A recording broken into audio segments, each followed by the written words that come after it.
இறந்தவர்களுக்கும் நட்சத்திரம் பார்க்க வேண்டியது மிக அவசியமானது என சித்தர்கள் கூறியுள்ளார்கள். தனிஷ்டா பஞ்சமி என்றால் என்ன? தனிஷ்டா பஞ்சமியில் என்ன செய்ய வேண்டும்? தனிஷ்டா பஞ்சமி நட்சத்திரங்கள் 13 ஆகும். 1. அவிட்டம், சதயம், பூரட்டாதி, உத்திரட்டாதி, ரேவதி ஆகிய 5 நட்சத்திரங்களில் இறந்தவர்களுக்கு 6 மாதங்கள் அடைப்பு. 2. ரோஹிணியில் இறந்தவர்களுக்கு 4 மாதங்கள் அடைப்பு. 3.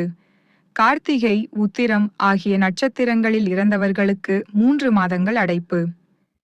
4வது மிருக சீருஷம், சித்திரை, புனர்பூசம், விசாகம், உத்திராடம் ஆகிய 5 நட்சத்திரங்களில் இறந்தவர்களுக்கு 2 மாதங்கள் அடைப்பு என்றும் குறிப்பிடப்பட்டுள்ளது.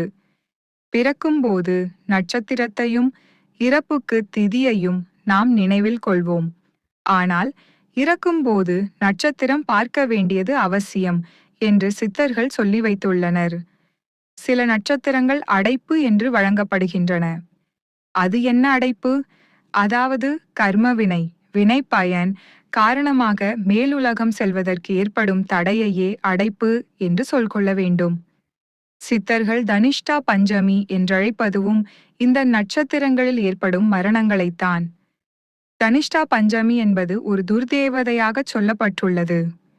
தீய அல்லது அடைப்பு உள்ள நட்சத்திரங்களில் இறந்தவர்கள் வீட்டில் முறையான பரிகாரங்களை கைக்கொள்ளாவிட்டால் இந்த துர்தேவதை புகுந்து அந்த வீட்டில் உள்ளவர்களை ஆவி ரூபமாகவோ, கனவு மூலமாகவோ, பிரம்ம ராட்சத ரூபமாகவோ தோன்றி பயமுறுத்தி 6 மாதத்திற்குள் மரணப்படுக்கையில் தள்ளிவிடும் என்பார்கள்.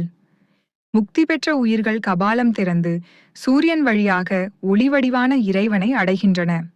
ஆனால் முக்தி நிலையை எட்டாத உயிர்கள் மீண்டும் உடல் எடுக்க உடல் காரகனான சந்திரனையே அடைகின்றன. கடந்த காலங்களில் இந்த அடைப்பு காலங்கள் முடியும் வரை வீட்டை பூட்டியே வைத்திருப்பார்கள். சில இடங்களில் இறந்தவருடைய சடலத்தை வாசல் வழியாக கொண்டு செல்லாமல் சுவரை இடித்து அதன் வழியாக எடுத்து கொண்டு போவது போன்ற கடுமையான விதிமுறைகளையெல்லாம் தனிஷ்டா பஞ்சமிக்காக கடைபிடித்திருக்கிறார்கள்.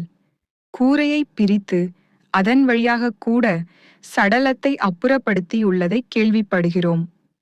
ஒரு மனிதனானவன் எந்த நட்சத்திரத்திலே இறக்கிறானோ அந்த நட்சத்திரத்தின் வழியாகவே யமலோகத்திற்கு செல்வதாக சொல்லப்படுகிறது.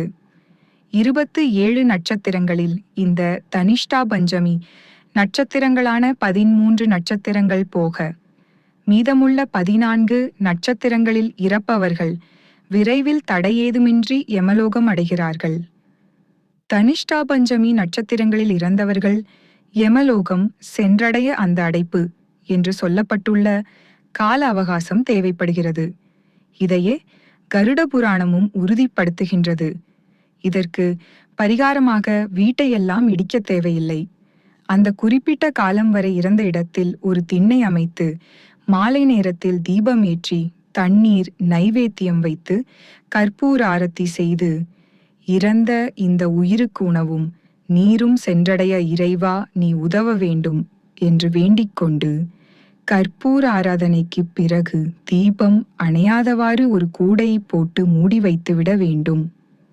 அந்த குறிப்பிட்ட நட்சத்திரத்துக்கான காலம் வரை இதை செய்து முடிக்க வேண்டும். அதன் பிறகு அதற்கான கிரியைகளை தகுந்த வேத பயிற்சி பெற்ற அந்தணர்களை கொண்டு செய்து கொள்ள வேண்டும். நம்புங்கள், நல்லதே நடக்கும்.